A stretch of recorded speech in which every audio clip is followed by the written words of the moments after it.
우리 옆사람하고 인사하겠습니다. 세 부대를 세웁시다. 이렇게 인사하겠습니다. 세 부대를 세웁시다. 세 부대를 세웁시다. 네.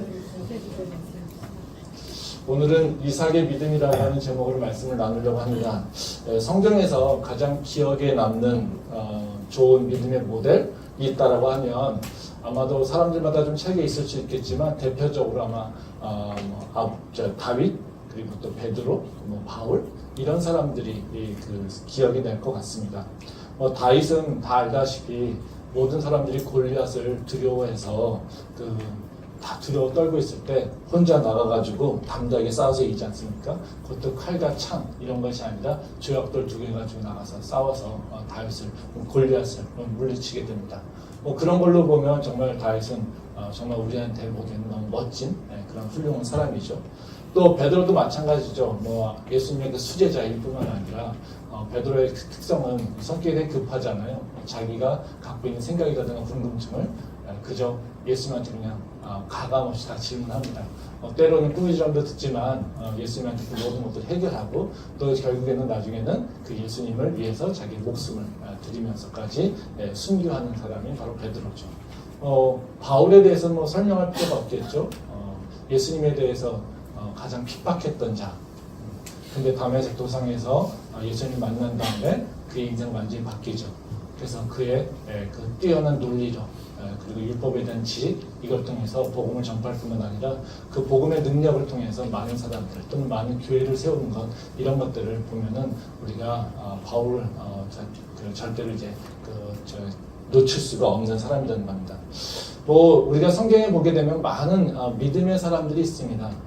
그리고 그 믿음의 사람들마다 정말로 우리가 생각하지 못하는 그런 엄청난 일들을 감당해 나가는 경우가 있다는 거죠. 하나님께서 이런 사람들을 우리한테 보여주시고 또 우리한테 그런 자들을 소개시켜 주신 이유 이런 건 뭐겠습니까? 우리한테 그들을 배우고 또 너희들도 할 수 있다라고 하는 것을 우리한테 알려주시기 위한 것 아닐까 생각됩니다. 그런데 이제 문제는 우리가 성경을 보면서 다윗의 얘기, 또 베드로의 얘기, 바울의 얘기 이런 사람들의 얘기를 들으면서 사실 어떻습니까? 그들의 삶이 우리의 모습으로 들어와야지 되는데 우리는 그렇게 생각하지 않습니다. 그냥 그들은 그들이고 우리는 우리죠. 그러니까 그들이 갖고 있는 믿음의 행동들, 그 믿음의 도전들이 그러니까 그들은 가능하지만 우리는 안 돼라고 하는 생각을 많이 갖고 있죠. 그러니까 다윗이니까 그런 믿음의 행동이 됐을 거예요. 베드로니까 됐을 거야. 바울이니까 됐을 거야. 이런 생각을 하지 그들도 했으니까 나도 할 수 있겠지라고 하는 생각을 잘 갖지 않는다는 거죠. 그러니까 하나님께서 분명히 바로 그들을 통해서 우리한테 보여주시는 것은 너희도 할 수 있어. 저들도 인간이야 라고 하는 것을 얘기하시는데 우리는 그런 믿음의 행동을 하고 있지 않다는 거죠. 왜 그래요? 그들은 그냥 다릅니다. 이런 얘기죠. 다윗이요? 보니까 너무요. 되게 적극적이에요. 그리고 성격도요 정말 하나님을 향한 그 열렬한 사랑이 있어요. 그리고 되게 담대하네요. 근데 우리는요 되게 적극적이지도 않고요. 그렇게 담대하지도 않아요. 골리앗 보고 저 두려워하지 않는데요. 우리는 골리앗이 아니라 골리앗과 비슷하게 생긴 놈만 봐도 두려워요. 이런 거죠. 바울의 그를 생각해보면서 바울처럼 우리가 왜 선교를 못하냐, 바울처럼 왜 이렇게 믿음으로 살지 못하냐 이런 얘기하면 바울은 우리랑 다르죠. 바울은 어렸을 때부터 율법을 잘 배웠고요. 바울은 하나님을 만났고요. 바울은 굉장히 논리적이고 머리가 좋아요. 글도 정말 잘 써요. 우리는 글도 잘 못 쓰고요. 우리는 능력이 없어요.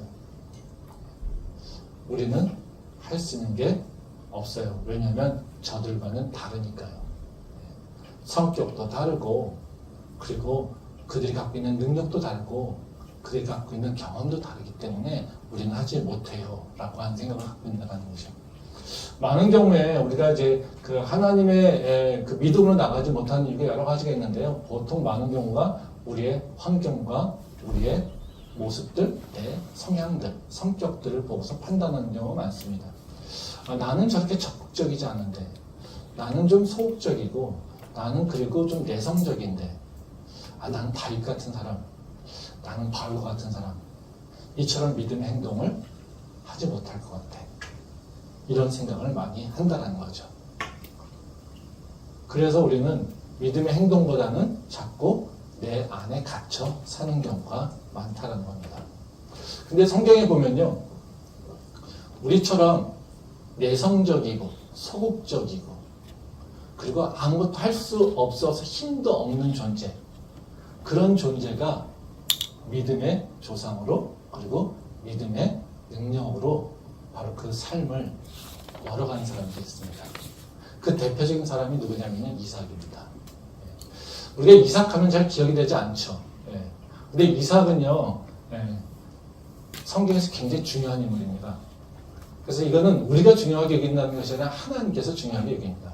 말씀 한번 보도록 하겠습니다. 출애굽기 3장 6절 말씀입니다. 또 이르시되 나는 내 조상의 하나님이니 아브라함의 하나님, 이삭의 하나님, 야곱의 하나님이니라. 모세가 하나님 배웠기를 두려워하여 얼굴을 가리매. 이 말씀은 이제 하나님이 모세에게 처음 자신을 소개하는 상황입니다. 내가 누군지 아니? 그렇게 얘기합니다. 그래서 하나님이 모세에게 뭐라고 하자면요, 내 조상이 하나님이야 이렇게 말씀하십니다. 그러면서 그 내 조상을 구체적으로 얘기합니다. 거기 뭐라고 합니까? 아브라함의 하나님, 이삭의 하나님, 야곱의 하나님 이렇게 얘기합니다. 그래서 이 유대 사람들은 하나님을 부를 때 아브라함의 하나님, 이삭의 하나님, 바로 그 야곱의 하나님 이렇게 많이 부른다는 거죠. 그래서 그 자기 조상들의 대표적인 인물로 바로 이 아브라함과 이삭과 야곱을 친다라는 거죠. 이것은 뭐겠습니까? 하나님께서조차도 자기를 소개할 때, 당신 소개하실 때 나는 아브라함의 하나님, 이삭의 하나님, 바로 야곱의 하나님이야 라고 한다라는 건 뭐겠습니까? 바로 아브라함의 믿음을, 이삭의 믿음을, 그리고 야곱의 믿음을 소중히 여기셨다라고 하는 것을 우리가 알 수 있다는 것이죠. 근데 한번 생각해 보십시오. 우리가 아브라함은 어떤 믿음을 갖고 있는지 잘 기억하죠. 자기 아들을 바치기까지 바로 그 하나님께 순종했던 바로 그 믿음. 그렇지 않습니까? 야곱의 믿음은 어떻습니까?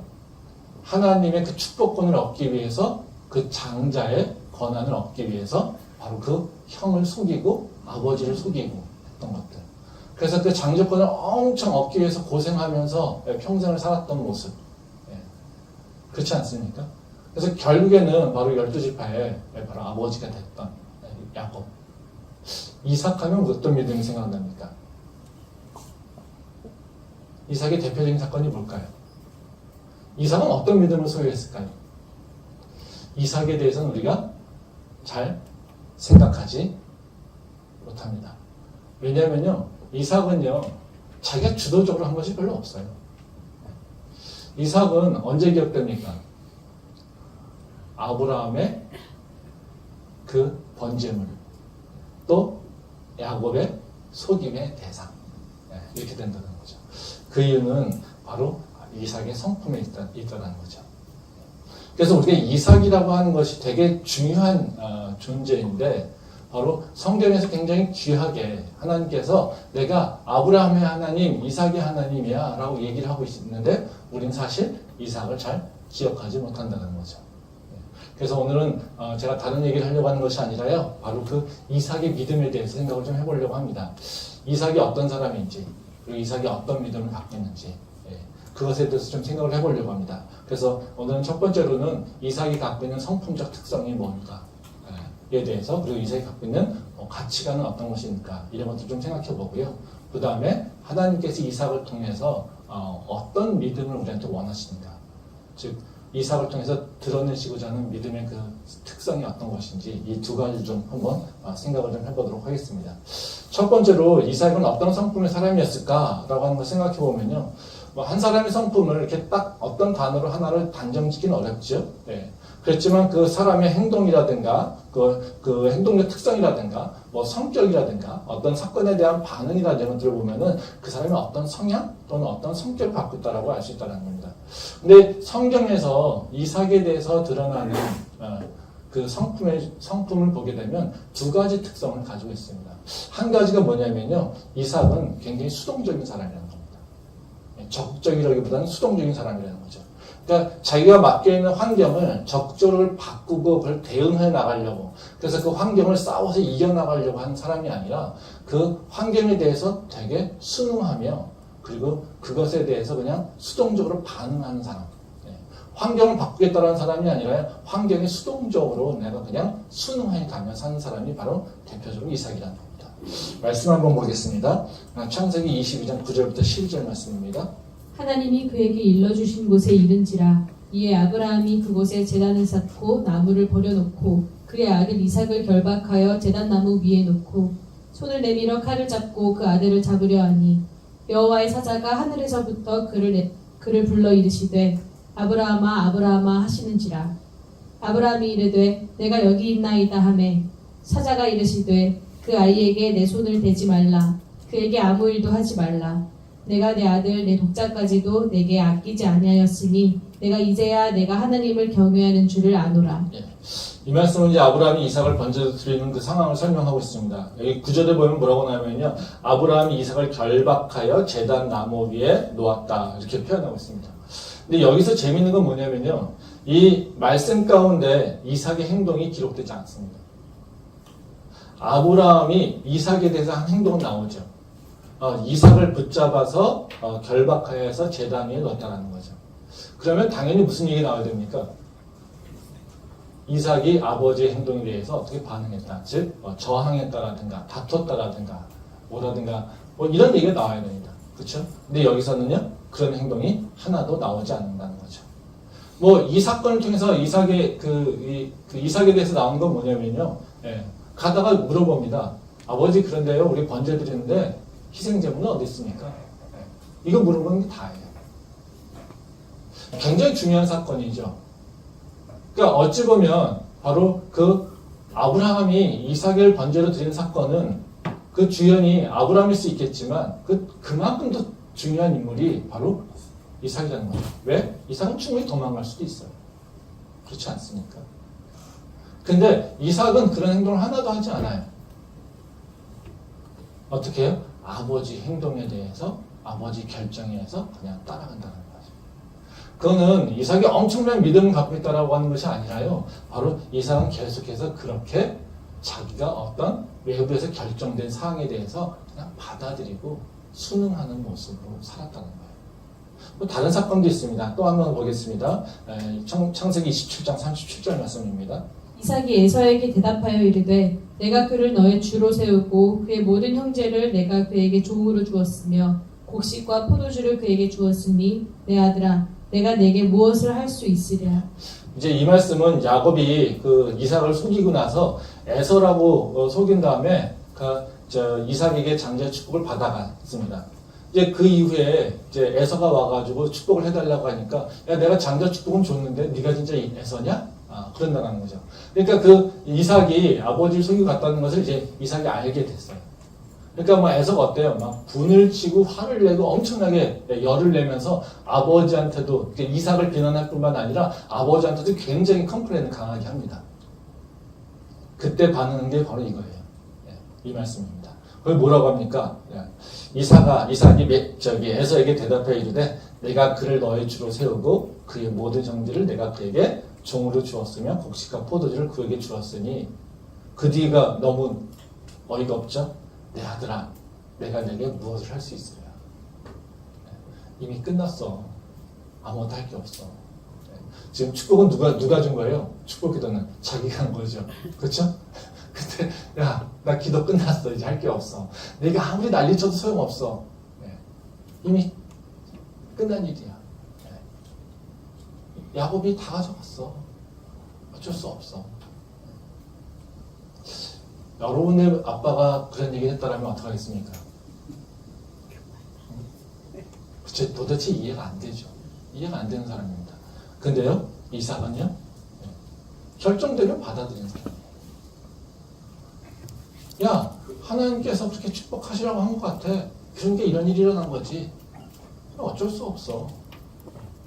너 그냥 장자권 뺏긴 거야. 나는 이미 그에게 다 축복했어.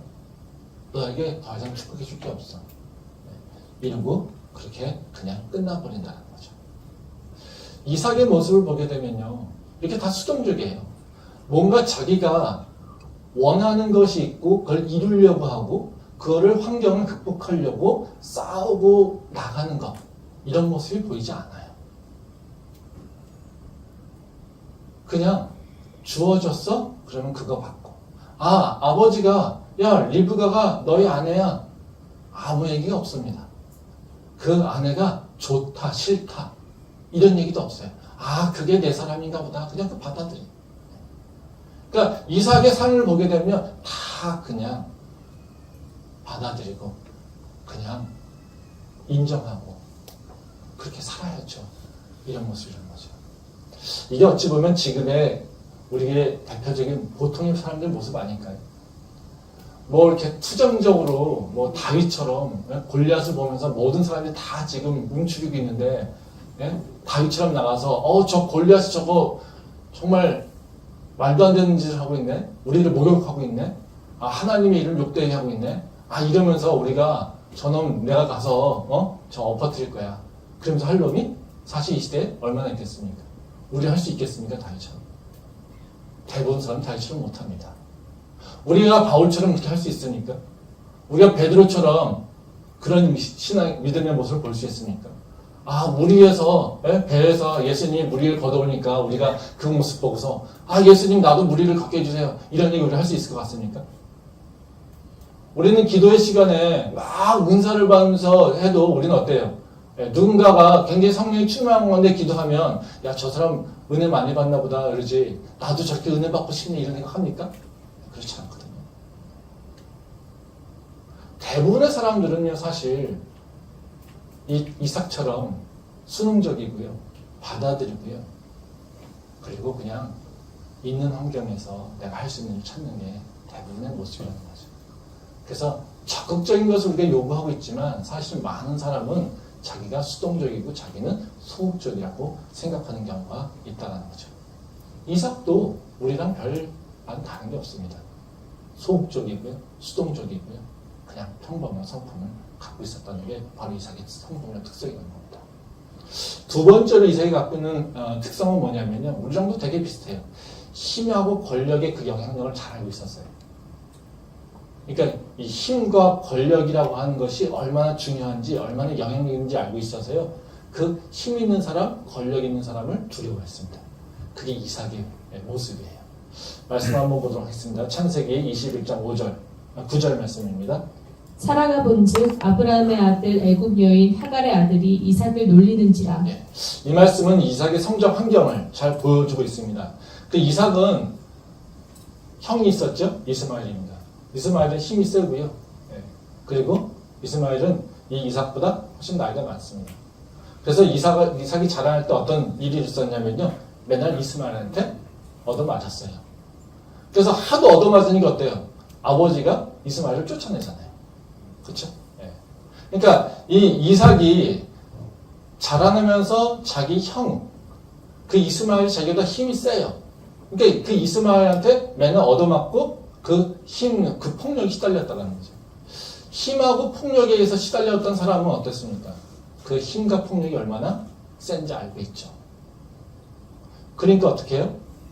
그들은 힘과 권력이라는 것을 피하려고 하는 그런 성향이 있다는 거죠. 두려움이 있다는 겁니다. 이뿐만 아닙니다. 또 말씀 한번 보도록 하겠습니다. 창세기 25장 27절과 28절 말씀입니다. 그 아이들이 장성함에 에서는 익숙한 사냥꾼이었으므로 들사람이 되고 야곱은 조용한 사람이었으므로 장막에 거주하니 이삭은 에서가 사냥한 고기를 좋아하므로 그를 사랑하고 리브가는 야곱을 사랑하였더라. 이 말씀은 이삭이 무엇을 좋아했는지 잘 보여주고 있는 겁니다. 그 이삭이 어떤 것을 향해서 동경하고 있는지를 잘 보여주고 있는 건데요. 그러니까 이삭은 두 아들이 있잖아요. 지금 에서하고 야곱이 있습니다. 근데 에서하고 야곱의 성격은 완전히 달라요. 에서는 어떤 성격입니까? 힘이 센 자, 야성적인 자. 이겁니다. 그러니까 들사람이라고 얘기하잖아요. 여기. 근데 야곱은 어떤 자입니까? 거꾸로예요. 집에 있는 걸 좋아하고 조용하고 이런 존재라는 거죠. 그러니까 어찌 보면 힘하고 권력을 갖고 있는 것은 에서의 특성을 갖고 있고요. 그리고 힘이 없고 연약하고 뭐 이런 존재, 하얗고 여들여들하고 뭐 이런 존재가 어떻게 해요? 야곱 같은 거라는 거죠. 근데 그 이삭이 좋아하는 사람은 누굽니까? 에서예요. 왜 그렇겠습니까? 자기는 연약한 존재예요. 힘이 없는 존재예요. 그러면 아들을 보면서 뭘 기대할까요? 내가 갖고 있지 않았던 것을 아들이 갖기를 원하겠죠. 그 장손이 어떤 모습이겠습니까? 나보다 훌륭하고 내가 갖지 못한, 내가 이루지 못한 것을 원하는 게 아버지들의 마음들 아닙니까? 그러니까 이삭이 에서를 좋아했던 이유는요, 특별한 이유가 아니라 에서가 자기랑 달랐기 때문에. 자기가 갖고 있지 않았던 남성미, 자기가 갖고 있지 않았던 힘, 이런 것들을 에서는 갖고 있었기에 바로 자기는 내 집안을 잘 꾸려나가는 것 같지 나가는 것 같지 않은데 저 에서 저놈은 나랑 좀 다르게 힘도 있고 권력도 있고 싸움도 잘하고 사냥도 잘하니까 분명히 우리 집을 잘 이끌어 나갈 수 있을 거예요. 이런 생각을 하게 된다는 거죠. 그러니까 지금 이삭이라는 존재는 뭐예요? 힘과 권력이라고 하는 것을 굉장히 좋아하고 그것을 중요시 여겼던 그런 사람입니다. 그러니까 이것을 중요시하게 여기니까 어때요? 힘과 권력이 나보다 센 사람한테는 어떻게 해요? 굉장히 두려워하는 거죠. 말씀 한번 더 보겠습니다. 창세기 26장 6절부터 7절 말씀입니다. 이삭이 그랄에 거주하였더니 그곳 사람들이 그의 아내에 대하여 물으매 그가 말하기를 그는 내 누이라 하였으니 리브가는 보기에 아리따움으로 그곳 백성이 리브가로 말미암아 자기를 죽일까 하여 그는 내 아내라 하기를 두려워함이었더라. 예, 이 말씀은 이삭이 그랄에 거주할 때 자기 아내 리브가를 아내가 아니라 누이라고 속이는 거죠. 뭐 이제 많은 경우 아브라함이 이게 2번을 했잖아요. 그래서 아브라함한테 배웠다 이런 얘기 하는데 뭐 그 아브라함이 행한 일은 사실 이삭이 태어나기 전이에요. 예, 그러니까 아브라함이 배웠다라고 얘기하기는 좀 어렵다는 거죠. 예, 뭐 다른 곳에서 아버지를 배웠는지 모르겠지만요. 그 피가 흐르는지 모르겠지만 뭐 꼭 배웠다고 얘기하기는 좀 어려운 것 같아요. 근데 어쨌든 여기 보면 특성이 뭡니까? 자기가 지금 블레셋 땅에 거해야 돼요. 하나님께서 그 거하라고 합니다. 그래서 그랄 땅에 딱 갔어요. 근데 그 블레셋 사람들이 어떻게 해요? 네, 힘이 세죠. 그러니까 본인은 가진 게 없어요. 약해요. 근데 저 블레셋 사람들이 자기 아내가 리브가가 되게 아리따운데 되게 예뻤나 봐요. 예쁘니까 저 아내를 취하려고 자신을 죽이면 어떡할까? 이게 두려웠던 거예요. 그래서 어떻게 합니까? 아내가 아니야. 내 누이야. 이러고 거짓말을 하고 있는 거죠. 이거는 무슨 사건이 일어난 것도 아니에요. 근데 뭐 때문에 그럽니까? 나는 연약한데 저 블레셋 놈들은 힘이 세. 나보다 권력이 세. 난 약자야, 저들 앞에서. 근데 저들이 나한테 무엇을 하면은 어떤 해코지를 하면 난 어떡하지? 그러니까 미리 그걸 겁먹어서 그걸 잘라버리려고 방어막을 찾고 있는 거라는 거죠. 그러니까 지금 이삭이 행동하는 것에 보게 되면 뭐예요? 권력이라든가 힘이라든가 이것을 그래서 중심으로 해서 자기의 상황을 판단해요. 힘이 있는 놈 앞에선 자기가 자기를 보호하기 위해서 어떤 방법들을 선택하게 된다는 거죠. 뭐 사실 이게 우리도 비슷한 모습이지 않습니까? 예. 우리도 힘 있는 놈 앞에서 두려움이 있지 않습니까? 그리고 또 우리도 권력 앞에서 사실 우리도 약해지고 우리는 뭔가 우리를 보호하기 위한 방법을 찾지 않습니까? 우리가 세상에서 믿음에 대해서, 복음에 대해서 나는 크리스천이라고 예수 믿으라고 얘기하지 못하는 이유가 뭡니까? 저놈이 나보다 힘이 있는데 저놈이 나보다 강한데 저 세상이 나보다 힘이 센데 내가 그 앞에서 예수를 얘기하면 저들이 나를 싫어하면 어떠지? 저들이 싫어하면 나보다 더 강한 자들이 나에게 해를 미칠 수 있을 것 같은데 내가 불리할 텐데 이런 생각이 우리는 순간 다 계산이 된다는 거죠. 누가 가르쳐주지 않아도. 왜요? 힘과 권력이 어떤 영향력을 갖고 있는지 알고 있기 때문에. 그래서 우리가 세상을 두려워할 경우에 우리는 어떻게 해요? 우리는 복음에 대해서 그리고 나의 정체성을 잘 드러내지 못한다는 거죠. 그게 일반적인 사람이죠. 바로 지금 이삭도 그냥 그런 사람이라는 겁니다. 아주 힘이나 권력 앞에서 연약해지고 그리고 그 권력 앞에서 나를 보호하기 위해서 자기 방어적 선택을 하는 사람. 이런 사람이 바로 이삭이라고 하는 것을 우리가 알 수 있습니다. 그러면 이렇게 연약하고 소극적이고 수동적인 사람, 이런 사람에게 하나님은 어떤 믿음을 요구하실까요? 그래, 너 연약하니까 그래 가만히 있어라. 내가 다 보호해 줄게. 너 그냥 방에 앉아만 있어. 내가 먹을 거 다 갖다 줄게. 너 그냥 이 안에서 그냥 가만히 있어. 그래, 도망 다녀. 그럼 내가 너 보호해 줄게. 이럴까요? 아, 너 수동적이 연약하지. 그러니까 너 믿음 연약하구나. 그래, 네 죄 짓는 거 어쩔 수 없는 거지. 그래, 내가 다 용서해줄게. 아, 네가 두려워서 범죄했구나. 그래, 어쩔 수 없지 뭐. 그래, 내가 용서해줄게. 믿으실까요? 이삭에게 하나님께서는 되게 도전적인 일을 하십니다. 그리고 이삭은 또 그 도전적인 일들에 대해서 순종하면서 하나님께 나갑니다. 그래서 오늘 모습 속에서 바로 이삭이 굉장히 수동적이고 힘과 권력 앞에서 연약한 존재지만 바로 하나님께서 이삭을 통해서 어떤 믿음이 우리 안에 갖기를 원하신지 그 특성을 좀 한번 보도록 하겠습니다. 두 가지만 생각하겠는데요. 하나님이 이삭에게 원했던 믿음은 어떤 거냐면요.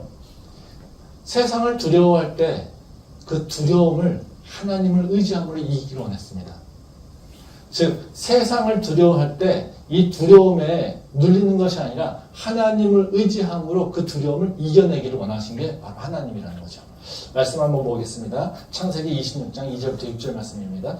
여호와께서 이삭에게 나타나 이르시되 애굽으로 내려가지 말고 내가 내게 지시하는 땅에 거주하라. 이 땅에 거류하면 내가 너와 함께 있어 내게 복을 주고 내가 이 모든 땅을 너와 내 자손에게 주리라. 내가 내 아버지 아브라함에게 맹세한 것을 이루어 내 자손을 하나님의 하늘의 별과 같이 번성하게 하며 이 모든 땅을 내 자손에게 주리니 네 자손으로 말미암아 천하 만민이 복을 받으리라. 이는 아브라함이 내 말을 순종하고 내 명령과 내 계명과 내 율례와 내 법도를 지켰음이라 하시니라. 이삭이 그랄에 거주하였더니. 네. 이제 이 말씀은 하나님이 이삭에게 어디에 거주할지를 알려준 내용입니다. 그러니까 하나님 이삭에게 그런 얘기 하십니다. 애굽으로 가지 말고 그랄에 머물러라. 이렇게 얘기하신다는 거죠. 그러면서 하나님께서 네가 그랄에 머물면 아버지가 축복한 것처럼 내가 너를 축복할 거고 네 자손을 번성케 할 거야. 이런 얘기입니다. 근데 여기서 이제 재미있는 우리가 주목해야 될 말씀이 뭐냐면요. 2절 말씀이에요. 하나님께서 이삭에게 하시는 말씀입니다. 그러니까 하나님께서 이삭에게 뭐라고 하시냐면요. 애굽으로 내려가지 말고 내가 내게 지시하는 땅에 거주하라. 그러니까 하나님이 일반적으로 우리한테 명령을 얘기하실 때는 어디는 가지 마, 어디를 가 이렇게 얘기 안 하시죠. 아브라함을 부르실 때 어떻게 했습니까? 내가 지시한 땅으로 가 이렇게 얘기하시죠. 즉 하나님은 반대편을 얘기하는 것이 아니라 어떻게 해요? 네가 가야 될 목적지를 얘기하는 게 일반적이에요. 근데 지금 이삭에게 뭐라고 하십니까? 애굽으로 가지 말고 내가 지시한 땅으로 가 이겁니다. 즉 다시 말하면 애굽은 남쪽이고요. 지금 그랄 땅은 지금 이삭이 있는 곳의 북쪽이에요. 그래서 브엘세바에서 이제 이삭이 있는데 어쨌든 이 양쪽에서 근데 이 땅에 기근이 생긴 겁니다. 그러니까 기근이 생겼을 때 항상 아브라함도 어디로 내려갔냐면 애굽으로 내려갔어요. 갔다 다시 올라오거든요. 왜냐하면 애굽은 항상 비옥한 땅이기 때문에 먹을 것이 많기 때문에 그렇습니다. 큰 나라이기 때문에. 그래서 많은 자들이 다 기근이 나면 다 모두가 다 이 시나이 반도에 있던 사람들이 다 애굽으로 내려가서 이집트로 내려가가지고 식량 구했어요. 근데 당연히 이 땅에 기근이 생겼으니까 일반적으로 어떻게 하겠어요? 이삭도 애굽으로 가고 싶은 거예요. 근데 하나님께서 어떻게 해요? 애굽이 아니라 그랄로 가 이겁니다. 근데 이 그랄 땅에 누가 사는 거냐면 블레셋이 살고 있다는 거죠. 블레셋은 전통적으로 이스라엘 백성들하고 악연이죠. 그렇죠? 네. 그리고 이들은 힘이 세요. 그래서 항상 이스라엘 백성들을 괴롭혔던 자들이에요. 그러니까 이삭의 입장에서 어때요? 예. 이 북쪽으로 올라가려고 하면 이것도 어려운 땅이고 또 이쪽에 사는 놈들이 아주 그 완악한 놈들이라는 거죠. 아주 무식한 놈들이고 야만적인 놈들이라는 거죠. 그러니까 어떻게 되겠어요? 문명국인 이집트로 내려가는 게 훨씬 더 유리한 선택이라는 거예요. 그래서 이쪽은 두렵기도 하고요. 또 이쪽은 환경도 좋지도 않고 또 이 아래쪽은 남쪽은 되게 풍요롭고 좋은 땅이라는 거예요. 그러니까 지금 이삭은 어디로 가기를 마음먹었겠습니까? 애굽으로 가려고 마음먹은 거예요. 근데 하나님께서 어떻게 해요? 야, 애굽으로 가지 말고 지금 그랄로 가 이렇게 얘기한다는 거죠. 이해가 안 되지 않습니까? 이삭의 입장에서는 그랄이 아니라 애굽이 좋은 땅이에요. 근데 하나님은 이삭을 그랄로 가게 하신다는 거죠. 그러면서 그랄에서 이삭이 한 일은 뭡니까? 그들이 두려워서 자기 아내를 누이라고 속일 수밖에 없는 환경을 처할 수밖에 없는 그런 땅이라는 거죠. 즉 마음속의 이상은 이삭에게 있어서 그랄 땅이라고 하는 것은 두려운 땅이고요. 걱정이 많은 땅이고요. 그리고 자신을 안전할까를 보장하지 못하는 땅. 이런 땅이 바로 그렇다는 거죠. 그러면 바로 하나님께서 그랄 땅으로 보게 하시는 것을 보게 되면 이삭에게 기대하시는 게 뭐겠습니까? 이삭이 가지고 있는 두려움. 이삭이 가지고 있는 바로 그 걱정. 이것을 하나님을 통하여서 해결할 수 있는 길을 여시려고 한다는 거죠. 이게 바로 하나님께서 이삭을 인도하시는 방식이라는 겁니다. 말씀 한번 보도록 하겠습니다. 시편 9편 9절부터 10절 말씀입니다. 여호와는 압제를 당하는 자의 요새이시요 환난 때의 요새이시로다. 여호와여 주의 이름을 아는 자는 주를 의지하오리니 이는 주를 찾는 자들을 버리지 아니하심이니이다. 이 말씀은 이제 다윗이 하나님을 찬양하는 시입니다. 그래서 이 시편을 통해서 하나님이 누구신지, 즉 하나님이 하나님의 백성들이 누구라고 고백하기를 원하시는지를 잘 보여주고 있는 말씀이에요. 근데 이 시편에서 얘기하고 있는 그 고백하고 있는 하나님은 누구냐면요, 그겁니다. 10절 말씀을 보면 여호와여 주의 이름을 아는 자는 주를 의지하오리니 이는 주를 찾는 자들을 버리지 아니하심이니이다. 무슨 얘기냐면요, 하나님 당신은 어떤 분이냐면요, 하나님이 누구인지를 알고 하나님을 의지하여서 하나님을 간구하며 찾고 있으면 하나님 당신은 그런 자들 절대로 내버리지 않는 분입니다. 그것이 하나님인 것을 저희가 고백합니다라는 얘기예요. 다시 말하면 무슨 얘기냐면요, 이삭에게 요구하시는 건 뭐냐면, 이삭아 내가 너를 믿음의 조상으로 세우고 싶어. 근데 그러면 네가 나에 대해서 알아야 돼. 그럼 내가 누군지 아니라는 겁니다.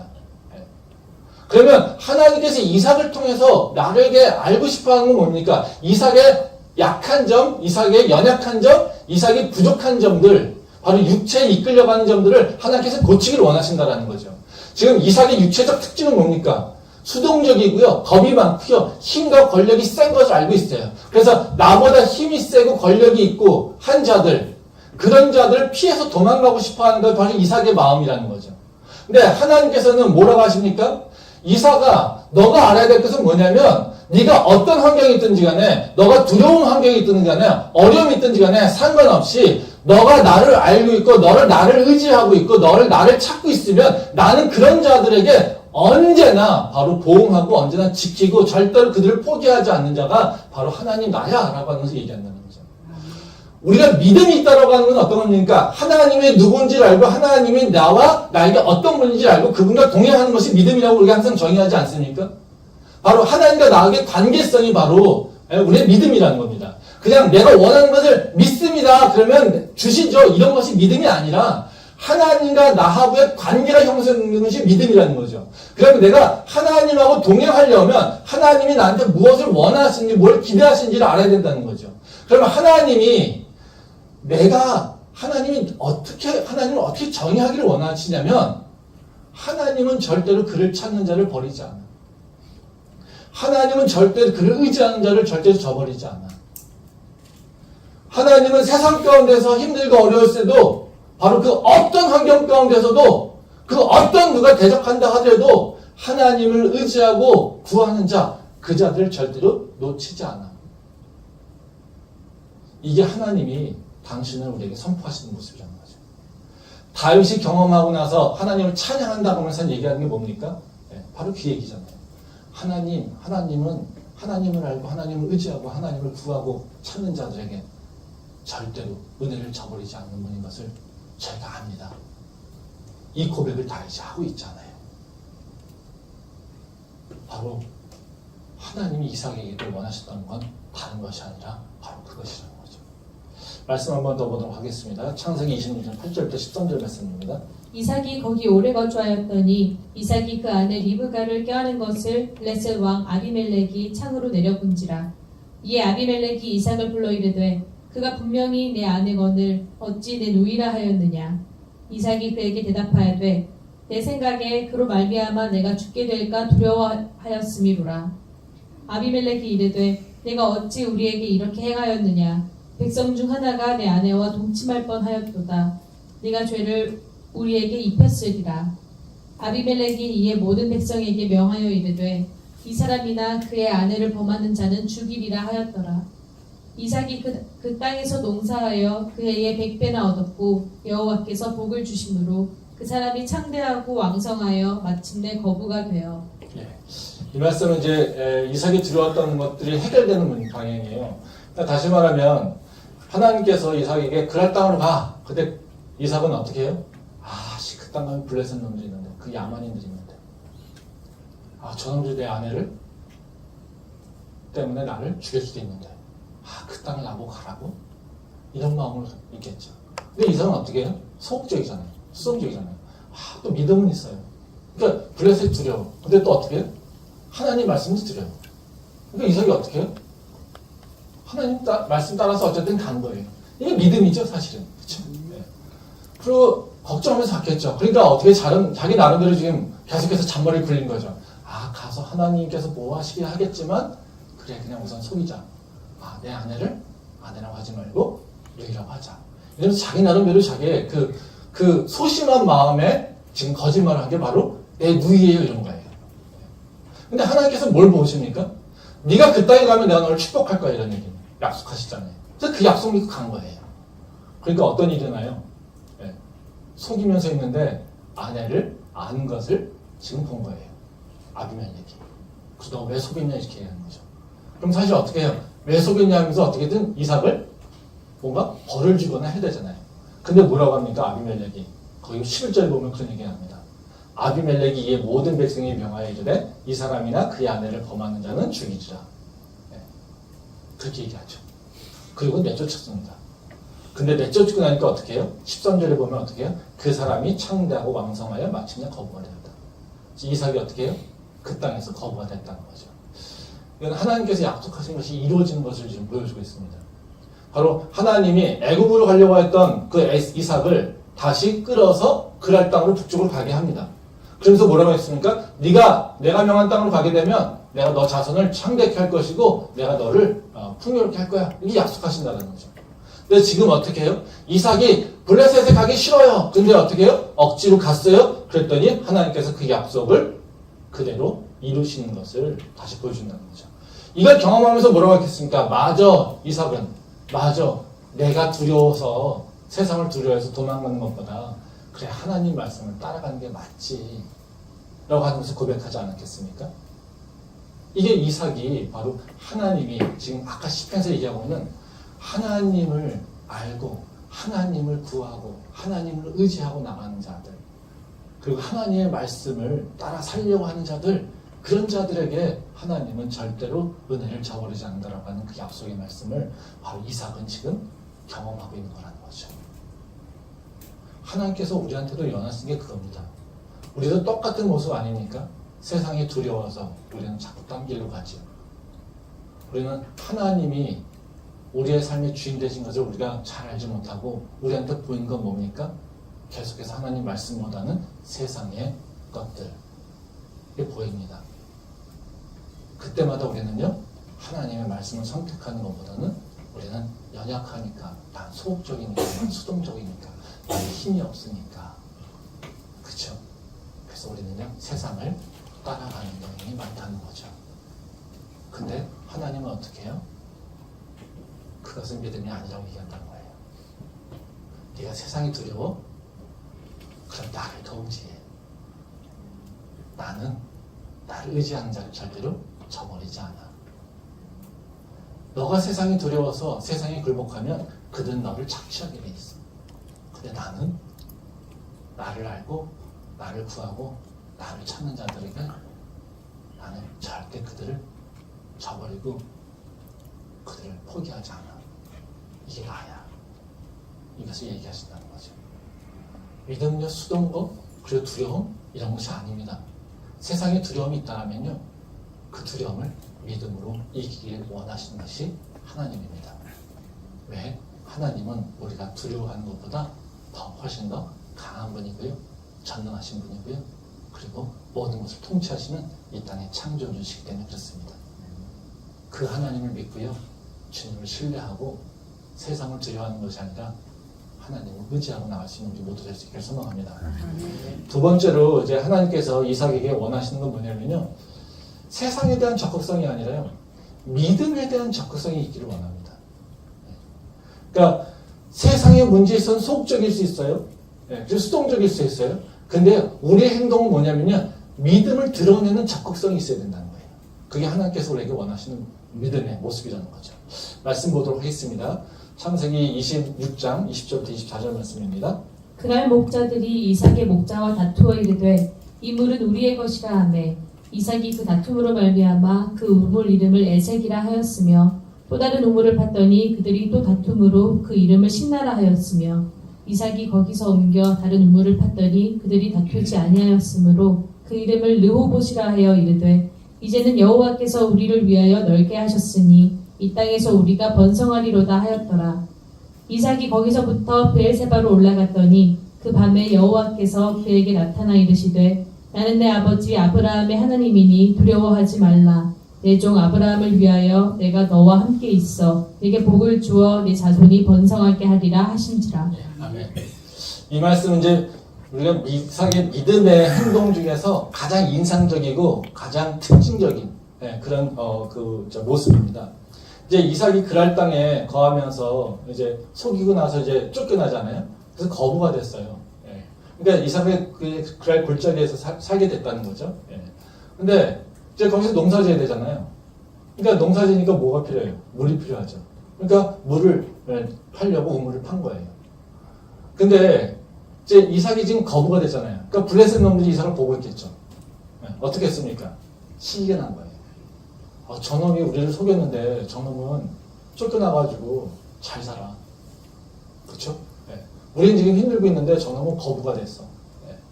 그러니까 어떻게 해요? 이삭이 우물을 팔 때마다 블레셋이 와서 그걸 덮어버려요. 그럼 어떻게 해요? 이삭은 싸워야 되잖아요. 근데 안 싸워요.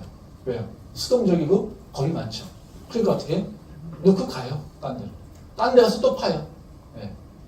딴 데 가서 또 파면 물이 나와요. 그럼 또 어떻게 해요? 블레셋이? 또 시기 나잖아요. 또 뺏어버려요. 그럼 또 딴 데 가서 또 파는 거예요.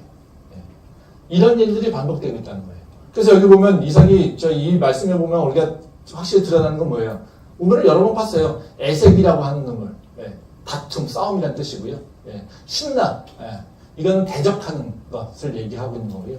그래서 이 에색 신나라는 대적하고 싸워서 다툼 때문에 있는 우물이다라고 이렇게 포기하고 갑니다. 그리고 또 팠어요. 그랬더니 이제 블레셋이 포기하고 저는 안 되나 보다. 그래서 그냥 족보래요. 그래서 뭐라고 합니까? 르호봇. 하나님께서 우리 지경을 넓히셨다. 이런 얘기를 하고 있습니다. 이게 참 무슨 얘기죠? 생각해보세요. 이삭은 지금 이 우물 권리가 있어요. 이건 원래 또 아버지 거예요. 근데 저놈들이 나빠서 저놈들이 자기를 시기해가지고 내가 우물을 열심히 이 우물을 파는 게 쉬운 일이 아니에요. 지금처럼 관적 볶는 게 아니잖아요. 엄청 힘들어서 팠는데 무리가 와가지고 그걸 뺏어가요. 그럼 어떻게 해요? 그 마음이 얼마나 쓰리겠어요. 우리는 세상에서 내가 잘한 거 그걸 누가 살짝만 뺏어가도 어떻습니까? 엄청 화나잖아요. 그렇죠? 직장에서 싸우고 막 난리치는 이유가 다른 거잖아요. 내가 열심히 해서 잘하는 공을 세웠는데 저 위에 놈이 뺏어갔어. 저런 나쁜 놈 저게 무슨 상관이야. 이러고 싸우는 게 사실 지금 세상이잖아요. 그렇죠? 친구들 사이에서 좀 선언을 했는데 다른 친구를 내가 있어로 뺏어놓으면 그거 진짜 나쁜 놈이잖아요. 그렇죠? 근데 내가 지금 엄청 힘들어가지고 우물을 팠어요. 근데 블레셋이 와가지고 그걸 다 뺏어가요. 그럼 어떻게 됩니까? 우리는 싸워야 되는 거 아닙니까? 야, 이건 내 거야. 이게 당연히 우리가 해야 될 일 아닙니까? 근데 이삭은요? 그래, 가져가. 난 딴 데 가서 팔게. 그래, 가져가. 딴 데 가서 팔게. 이러고 있다는 거죠. 이것이 바로 이삭의 믿음의 행동을 잘 드러내는 모습이라고 얘기합니다. 근데 이 말씀을 해석하기가 좀 쉽지가 않아요. 이 말씀을 우리가 일반적으로 해석하면 그냥 윤리적이나 도덕적으로 해석하는 경향이 좀 많아요. 그러면 이 윤리적 도덕적으로 해석하면 이게 어떻습니까? 야, 싸우지 마. 그냥 양보해. 너희는 세상에 이롭게 하는 거니까 세상을 도와줘야지. 그러니까 우리 크리스찬들은 세상 가서 싸우는 거 아니야. 그냥 다 줘. 다 줘. 양보하면 돼. 예, 그쵸? 그래서 크리스천들한테 뭘 요구합니까? 양보. 그쵸? 예. 할 수 있어요, 근데? 그렇게? 근데 그게 맞을까요? 아니, 물론 양보할 수 있으면 좋죠. 근데 내 것도 내가 지금 목숨이 위태로운데 하나님께서 우리한테 이걸 무조건 양보하라고, 너는 자비를 베풀려고, 선을 베풀려고. 이게 자비를 베푸는 겁니까? 이 행동이? 아니, 선을 베푸는 겁니까? 아니, 도둑이 와가지고 도둑하고 예? 싸우지 않고 도적질하는 놈한테 내가 너 나쁜 놈이라고 얘기하지 않고 그냥 다 주고 나면 우리는 어때요? 비겁한 거죠. 그쵸? 예. 근데 우리는 이걸 가지고 많은 경우를 해석할 때 그렇게 해석한다는 거예요. 다 줘야지. 다 줘야지. 세상에서 하는 다 줘야지. 우리 크리스찬들 다 주는 거야. 예? 이 말씀은 꼭 그런 뜻은 아닙니다. 그걸 보는 거는 정말 윤리와 도덕적 관점에서만 말씀을 보는 거고요. 이 말씀을 통해서 하나님께서 이삭을 칭찬한 이유는 뭐냐면요. 이삭은 세상과 다투려고 하는 적극성과 그 대담성은 없습니다. 근데요, 이삭은요, 하나님을 믿는 믿음에는요, 끊임없이 그 믿음의 길을 지켜나갔다는 거예요. 아멘. 즉, 다시 말하면, 이삭은요, 세상적인 면에 있어서는요, 소극적이고 수동적이에요. 근데 자기의 믿음을 지켜나가기 위해서는요, 굉장히 적극적이고 열성적이었다는 거예요. 이게 바로 믿음의 모습이에요. 그 이삭의 믿음의 특징이라는 거죠. 말씀 한번 보도록 하겠습니다. 창세기 26장 18절에서 19절 말씀입니다. 그 아버지 아브라함 때에 팠던 우물들을 다시 팠으니 이는 아브라함이 죽은 후에 블레셋 사람이 그 우물들을 메웠습니다. 이삭이 그 우물들의 이름을 그의 아버지가 부르던 이름으로 불렀더라. 이삭의 종들이 골짜기를 파서 샘 근원을 얻었더니 한 절 더 보겠습니다. 23절과 24절 말씀 드리겠습니다. 이삭이 거기서부터 브엘세바로 올라갔더니 그 밤에 여호와께서 그에게 나타나 이르시되 나는 내 아버지 아브라함의 하나님이니 두려워하지 말라. 내 종 아브라함을 위하여 내가 너와 함께 있어 내게 복을 주어 네 자손이 번성하게 하리라 하신지라. 이 두 말씀은요, 이삭의 우물 사건의 처음과 끝이에요. 즉, 사건의 배경과 사건의 결과를 설명하고 있는 말씀이 바로 요 두 가지 말씀이라는 거죠. 그 배경과 요 사건의 그 결과, 즉, 이 사건이 왜 일어나게 됐는지, 그 일어나게 된 환경과 그 결과를 설명하고 있는데, 이 설명하는 데 있어서 굉장히 공통된 특징이 있습니다. 그러니까 이삭의 믿음을 얘기하고 있는데 뭐냐면요, 여기서는 다 뭘 중요하게 얘기냐면 아브라함을 중요하게 얘기하고 있어요. 거기 보면 우리가 19절 말씀에서도 보면 18절 말씀에 보면 그런 얘기합니다. 그 이삭이 그 우물들의 이름을 그의 아버지가 부르던 이름으로 불렀더라. 즉 이삭이 우물을 계속해서 파고 나가는 거예요. 예. 근데 그 어떤 걸 파고 나갔겠어요? 아버지가 팠던 우물들. 즉 아버지가 우물들을 많이 팠어요. 그럴 땅에 거주하면서. 근데 블레셋하고 약속을 합니다. 예. 그래서 너희들 나하고 서로 불같이 음주약을 맺습니다. 아브라함하고 블레셋하고 아비멜렉하고. 근데 아비멜렉이 이걸 깨버려요. 예. 그래서 아브라함이 팠던 우물을 다 덮어버려요. 예. 그리고 이삭이 다시 그 땅에 와서 산 거예요. 그럼 이삭이 사는 방법은 뭐였냐면요, 아브라함이 팠던 우물들을 파는 거예요. 이건 뭐겠어요? 아브라함의 길을 따라가겠다는 걸 의미하고 있는 거예요. 또 하나님께서 이 결론을 뭐라고 하시냐면요, 그래서 모든 걸 다 양보하고 르호봇 그 우물을 차지한 다음에 결론적으로 이제 하나님께서 이제 또 이삭에게 나타나서 말씀하십니다. 그게 바로 23절과 24절 말씀이에요. 거기 보면 24절 말씀에 보면 얘기가 나오거든요. 그 밤에 여호와께서 그에게 나타나 이르시되 나는 내 아버지 아브라함의 하나님이니 두려워하지 말라. 내 종 아브라함을 위하여 내가 너와 함께 있어. 이렇게 얘기합니다. 하나님 뭐라고 합니까? 나는 너의 아버지 아브라함의 하나님이야. 그러면서 뭐라고요? 아브라함을 위하여서도 내가 너랑 함께 있을 거야. 이 얘기하고 있다는 거죠. 지금 이삭이라고 하는 자의 믿음의 특성은 뭐냐면요, 아버지 아브라함의 믿음을 전승하는 거예요. 계승하는 거예요. 그게 이삭의 어찌 보면 믿음의 사명이기도 합니다. 그런데 그 이삭은 자기의 믿음의 색깔은 드러나진 않아요. 근데요, 뭘 지키려고 합니까? 아브라함을 통해서 드러났던 믿음, 즉 하나님과 자기 아버지 아브라함이 가졌던 그 믿음, 그 아버지를 통하여서 자기가 알고 있는 하나님, 그 하나님을 끝까지 믿고 가려고 한다는 거죠.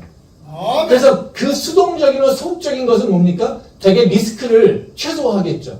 그렇죠? 그럼 믿음에 있어서 새로운 얘기를 찾겠습니까? 그렇지 않죠.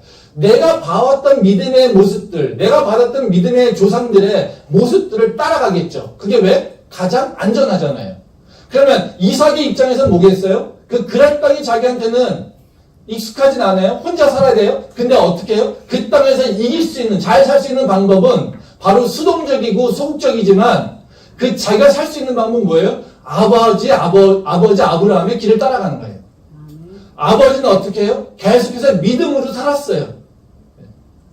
믿음으로 우물을 팠어요. 믿음으로 우물을 팔 때 거기에서 물이 나왔어요. 그렇죠? 그러면 이삭은 뭐만 확인하면 됩니까? 하나님께서 아브라함을 축복하셨어. 그러니까 하나님께서 아브라함을 축복하셨으니 내가 아버지의 길을 따라서 믿음으로 향해 나간다라면 그러면 어떻게 해요? 하나님께서 나를 축복하실 거라고 하는 그 확신이 있었던 거예요. 그러니까 어떻게 해요? 계속해서 아버지가 팠던 우물들을 파고 나가는 거예요. 아멘. 그 우물들을 파며 믿음을 기억했을 때 어떻게 해요? 하나님은 나타나서 하시는 말씀이 뭡니까? 아브라함을 위하여 내가 너와 함께 있어. 그래, 네 아버지의 믿음 내가 소중히 여기고 네 아버지에게 내가 약속한 것이 있어. 내가 아브라함을에게 그 후손이 참되게 하겠다라고 약속했어. 그러니까 내가 너를 지킬 것이고 내가 너를 인도할 거야. 이렇게 얘기하고 있다는 거죠. 이삭은요, 소극적인 사람이에요. 수동적인 사람이에요. 근데요, 이삭의 행동에서는요, 믿음의 적성이 나타납니다. 그 믿음을 지키기 위해서 그는요, 쉴 새 없이, 끊임없이 그 우물을 파고 있다는 거예요. 우리가 세상에서 대해서는 소극적일 수 있습니다. 수동적일 수 있습니다. 근데요, 우리는 믿음에 있어서는 적극성을 가지고 있어야 됩니다. 아멘. 그게 우리가 서로 배워야 될 부분이라는 거죠. 우리는 제가 목회하면서 가장 어려운 상황 또는 정말 설득되지 않는 그런 상황들이 몇 번, 그러니까 그런 상황들이 좀 있어요. 그러니까 저도 저의 믿음을 우리 청년들이나 이렇게 얘기할 때 우리 청년들한테 우리 장로님 권사님들 그 어른들의 그 믿음의 모습을 좀 배웠으면 좋겠다. 그들이 하고 있는 믿음의 그 길들을 따라가면 좋겠다. 이런 얘기 많이 합니다. 저도 나도 믿음 가지고 사는데 우리 이렇게 같이 믿음 가면서 살면 좋지 않겠냐 이런 얘기를 합니다. 근데 그때마다 탁 벽에 붙이는 것이 뭐냐면요. 목사님은 교수잖아요. 우리랑 다르잖아요. 목사님은 교수라서 여유 있잖아요.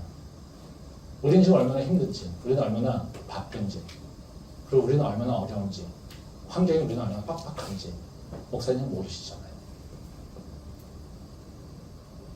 그런 얘기를 들을 때가 있습니다. 그 얘기들은 전 더 말 안 합니다.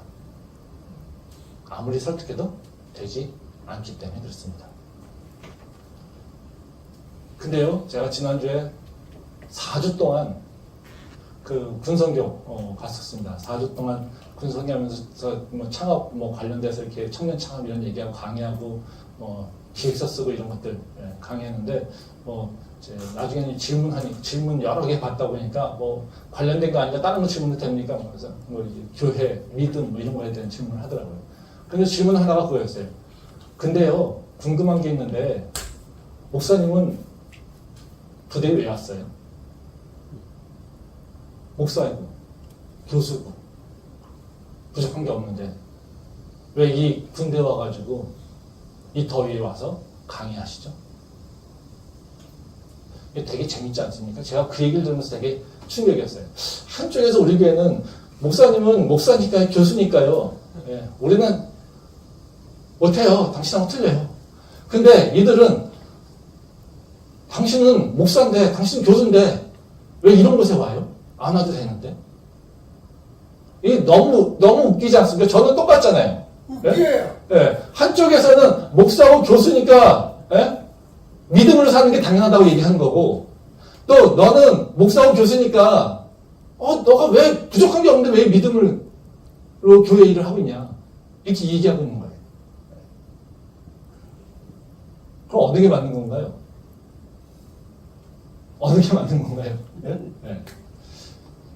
우리 환경이라고 하는 건요, 그냥 우리 생각이 따라 결정되는 거예요.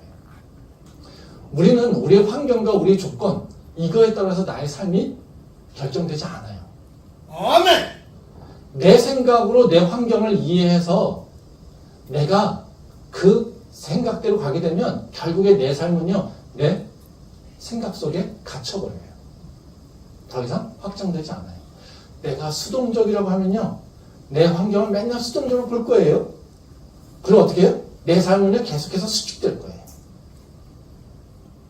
근데요, 내 삶이 똑같은데 내 삶을 내 생각이 아니라 하나님 말씀으로 보게 되면요, 내 삶을 이제는 하나님의 생각으로 확장시키는 거예요. 똑같은 환경이지만요, 똑같은 조건이지만요, 내가 어떤 시선으로 어떤 해석을 하고 있느냐에 따라서 내 환경은 완전히 달라진다는 거죠. 우리가 육체를 따라가게 되면요, 어떻게 해요? 우리는 육체의 사람으로 갈 수밖에 없어요. 그러니까 수동적이고 소극적이고 굉장히 편협한 모습으로 우리는 내가 수동적일 때 그렇게 더 확장적으로 갈 수밖에 없어요. 근데 내가 수동적이지만, 내가 소극적이지만, 내가 힘이 없고 내가 두려움이 많지만 하나님을 바라보면서 하나님의 시선으로 내가 따라가려고 그 믿음의 적극성을 향해 나갈 때 내 삶은요, 이제는 내 능력이 아니라 하나님의 능력으로 변화되는 일들이 일어난다는 거예요. 믿음은요, 내 능력을 의지하는 게 아닙니다. 믿음은요, 하나님의 능력을 의지하는 겁니다. 우리가 내 능력을 의지한다고 한다면 우리가 할 수 있는 게 뭐가 있겠습니까? 내가 자신 있게 할 수 있는 게 뭐가 있겠습니까? 내가 할 수 있다라고 내가 확장적으로 얘기할 수 있는 게 뭐가 있겠습니까? 아무것도 없지. 그렇죠. 아무것도 없습니다. 그런데요, 우리가 믿음을 가지고 얘기할 때는요, 내 환경은 아무것도 할 수 없지만 하나님은 할 수 있음을 고백하기에 우리 삶이 변화가 일어난다는 거죠. 마지막 한 말씀만 보고 마무리하도록 하겠습니다. 마태복음 11장 12절 말씀입니다. 세례 요한의 때부터 지금까지 천국은 침노를 당하나니 침노하는 자는 빼앗느니라. 이 말씀은 예수님이 세례 요한이 감옥에 있어가지고요, 믿음이 흔들흔들 거리니까 제자들을 보내가지고 당신이 그 메시아입니까? 이러고 있는 겁니다. 그랬더니 그때 설명하신 말씀이 이거예요. 천국은 침노를 당하나니 침노하는 자는 빼앗느니라. 예수님께서 뭘 얘기하신 거냐면, 침노하는 거는 공략하는 거거든요. 인베이드 하는 겁니다. 침공해 나가는 거죠. 천국은 누가 얻느냐면 그 천국을 향해서 달려가서 쟁취하려고 하는 놈이 갖는 거예요. 이겁니다. 우리가 은혜하면 하나님께서 주시는 거죠. 하나님 내가 가만히 있어요. 주고 있어요. 이거죠. 그쵸? 이게 은혜입니다. 내가 내 능력은 할 수 없어요. 내가 할 수 있는 건 아무것도 없어요. 내가 그런 것을 가질 만한 능력이나 조건이나 노력들 아무것도 할 게 없어요. 그쵸? 그러니까 우리는 어떻게 살아요? 세상적 조건으로 보게 되면 다 은혜로 살아요.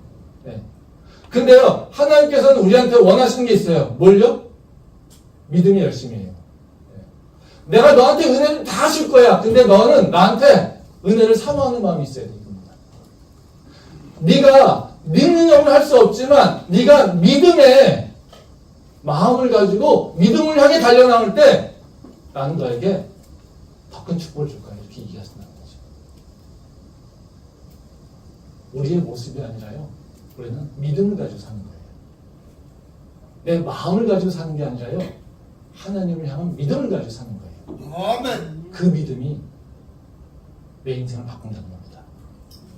그래서 우리가 세상적으로는요, 소극적일 수 있지만요, 믿음에 있어서는 절대로 소극적이서는 안 됩니다.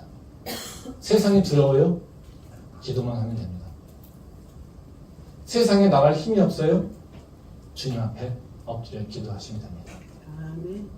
주님을 의지하고 주님을 구하는 자들, 그 자들 절대 하나님은 버리지 않는다라고 약속하십니다. 아멘. 세상에서 무엇을 하느냐가 우리 인생이 결정되는 것이 아니라 우리가 하나님을 향한 믿음으로 어떤 모습으로 그 믿음 향해 달려가느냐가 내 삶을 결정한다는 것을 다시 한번 기억하는 우리 모두 될 수 있기를 소망합니다. 아멘. 기도하겠습니다.